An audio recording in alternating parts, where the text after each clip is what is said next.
Doctor فرحت، ہم نے یہ بھی دیکھا کہ پچھلے دنوں امریکہ نے بڑے سخت بیان دیے جو ڈیٹیریوریٹنگ ہیومن رائٹس کی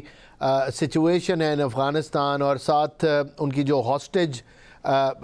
ٹیکنگ پالیسی ہے جس میں کچھ یو ایس نیشنلز بھی ہاسٹیج بنا لیے افغان رجیم نے، اور یورپین ممالک کے بھی کچھ لوگ ان کو بھی ہاسٹیج کے طور پہ افغانستان میں کنفائن کر دیا۔ اس میں بڑا سیریس قسم کا رد عمل آیا یو ایس کا، لیکن یہ بھی حقیقت ہے کہ یو ایس کی طرف سے افغان رجیم کو فنڈنگ بھی ہو رہی ہے، اور ظاہر ہے انڈیا کا ہمیں پتہ ہے، آپ بہتر جانتی ہیں، انڈیا کی طرف سے بھی فنڈنگ ہو رہی ہے، اور وہ ساری کی ساری دہشت گردی میں ہی کنورٹ ہو رہی ہے، کیونکہ اور تو کوئی کام افغان رجیم کے پاس ایسا ہے نہیں کہ جس کے اندر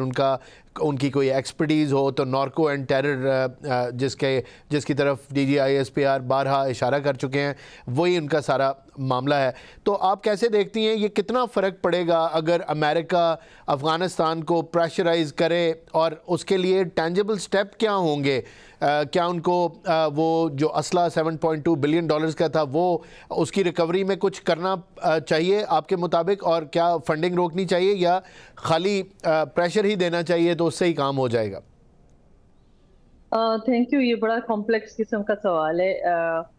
اس وقت جو یو ایس گورنمنٹ کی جو اس وقت ٹاپ پریورٹی ہے، it's not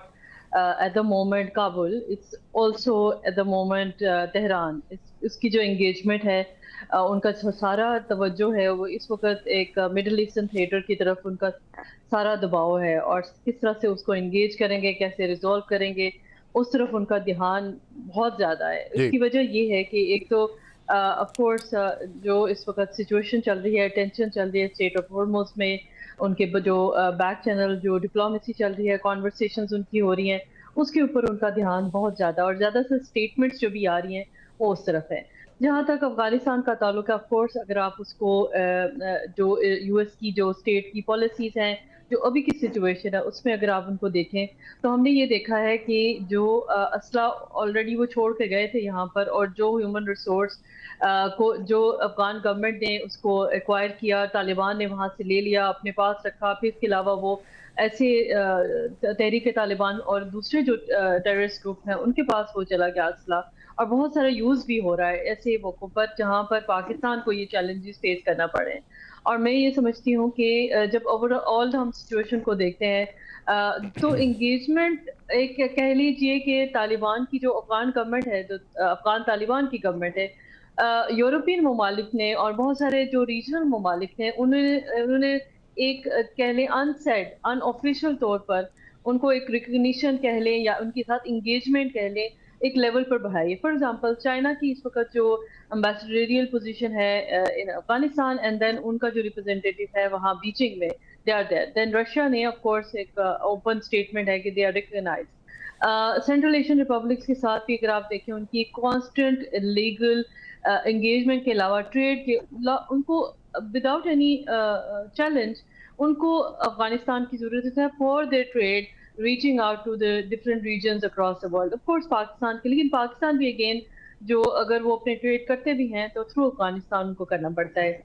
Then look at how the European governments are currently engaging with them. Abhi recently, Afghan representative was invited to Brussels. وہاں پر ان کی engagement of course talks یہ تھے regarding کہ کس طرح سے جو افغان جو نیشنلز ہیں جو ان کنٹریز میں ہیں of course، اور جہاں جو افغانستان کے ساتھ ان کے معاملات ہیں ان کو کیسے ڈیل کیا جائے۔ Then if you look at United Kingdom، British government کی جو ریپرزینٹیٹیو ہیں، اگر ان کی آپ فالو کریں، ان کی اسٹیٹمنٹس اکثر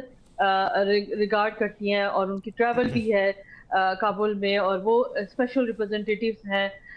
for the U K government for related to Afghan issues. So primarily it is not just only that کہ ان کی جو فنڈنگ ہے اس کو روکا جائے، they are constantly in negotiation, ان کی ڈپلومیسی، ان کی انگیجمنٹ بہت روبسٹ طریقے سے افغان طالبان